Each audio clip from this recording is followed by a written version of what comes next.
Apa sih korespondensi mengenai surat menyurat? Korespondensi surat adalah proses komunikasi yang dilakukan melalui pengiriman surat dari satu pihak ke pihak lain. Hal ini juga dapat dikenal sebagai pertukaran surat dengan tujuan untuk bertanya, menawarkan, atau menyampaikan informasi penting. Hubungan atau kesamaan yang ada pada korespondensi ini dalam bentuk tertulis yang dilakukan oleh suatu perusahaan dengan perusahaan lain dalam bentuk kerjasama yang dilakukan. Kegiatan yang dilakukan pada pembuatan korespondensi dapat dilakukan oleh perseorangan atau oleh perusahaan. Korespondensi yang dilakukan sering disebut dengan kegiatan surat menyurat. Pihak yang terkait dalam proses surat menyurat disebut dengan koresponden. Dan selanjutnya ada jenis-jenis surat korespondensi.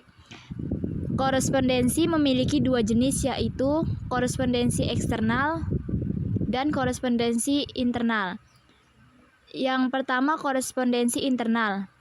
Korespondensi surat internal adalah bentuk komunikasi tertulis yang terjadi di dalam sebuah perusahaan antara para pegawai yang ada di dalam kantor atau ruang lingkup internal dari perusahaan tersebut.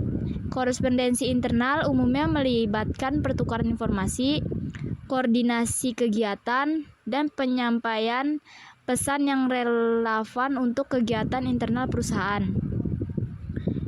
Beberapa contoh korespondensi surat menyurat internal meliputi memo atau catatan internal. Digunakan untuk memberikan informasi penting atau arahan khusus kepada anggota tim atau departemen tertentu. Yang kedua itu ada email internal, untuk berkomunikasi dengan rekan kerja dalam organisasi, menyampaikan laporan rutin atau berkoordinasi tentang proyek atau tugas tertentu. Yang ketiga itu ada surat antar departemen, untuk menyampaikan informasi, permintaan, atau kerjasama antara departemen yang berbeda dalam perusahaan. Yang keempat itu ada laporan dan dokumen internal, berisi analisis, evaluasi, atau informasi lain yang dibutuhkan dalam pengambilan keputusan dalam perencanaan bisnis. Yang kedua itu ada korespondensi eksternal. Korespondensi surat eksternal adalah bentuk komunikasi tertulis yang terjadi antara perusahaan dengan pihak-pihak di luar perusahaan, seperti pelanggan, mitra bisnis, pemasok, atau masyarakat umum. Korespondensi eksternal digunakan untuk menjalin hubungan dengan pihak luar, menawarkan produk atau layanan, atau menanggapi permintaan atau keluhan dari pihak eksternal. Berikut ada contoh. Yang pertama ada surat penawaran dan pemasaran. Digunakan untuk mengajukan penawaran produk atau layanan kepada calon pelanggan dan untuk menerima pesanan dari pelanggan. Yang kedua itu ada surat konfirmasi pesanan dan pengiriman, untuk menginformasi bahwa pesanan dari pelanggan telah diterima dan akan segera dikirim. Yang ketiga itu ada surat undangan, digunakan untuk mengundang pelanggan atau mitra bisnis untuk menghadiri acara atau pertemuan tertentu. Yang keempat itu ada surat balasan atau tanggapan, untuk merespon permintaan, keluhan, atau pertanyaan dari pelanggan atau pihak luar lainnya.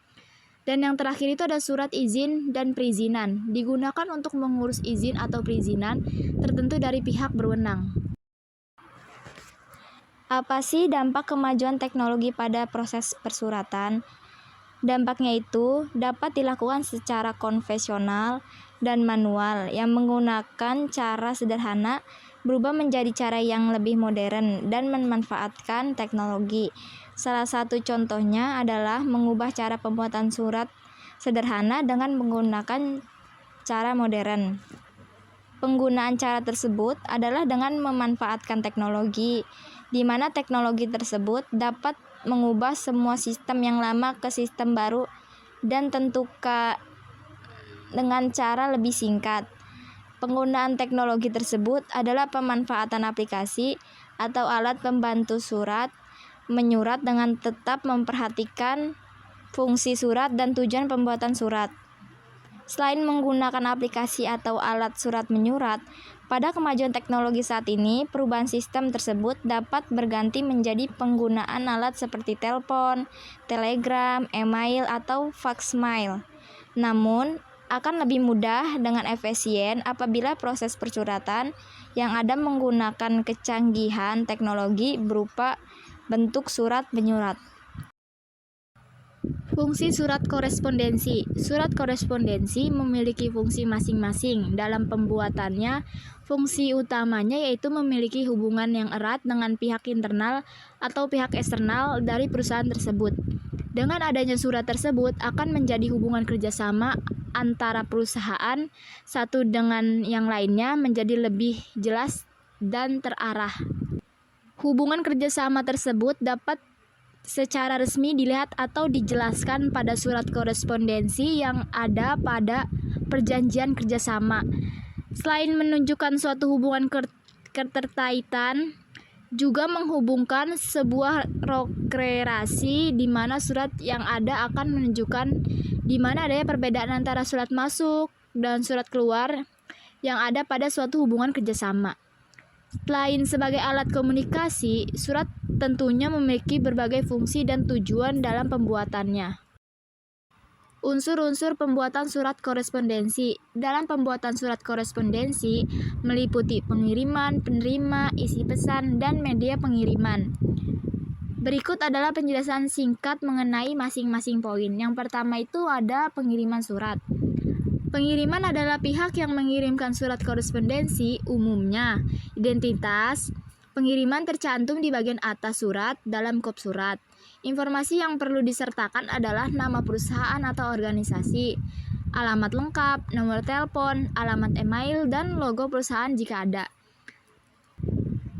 Yang kedua itu penerimaan surat. Penerimaan adalah pihak yang ditunjukkan atau yang akan menerima surat korespondensi. Nama dan alamat lengkap penerima harus dituliskan dengan jelas. Pastikan informasi penerimaan akurat dan lengkap untuk memastikan surat sampai pada tujuan yang tepat. Yang ketiga itu ada isi pesan.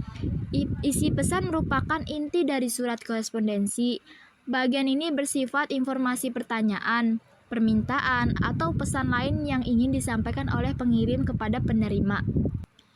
Pesan juga harus ditulis dengan bahasa yang jelas, singkat, dan terstruktur agar mudah dipahami oleh penerima. Dan yang keempat itu ada media pengirim. Media pengirim merujuk pada acara atau sarana yang digunakan untuk mengirimkan surat korespondensi.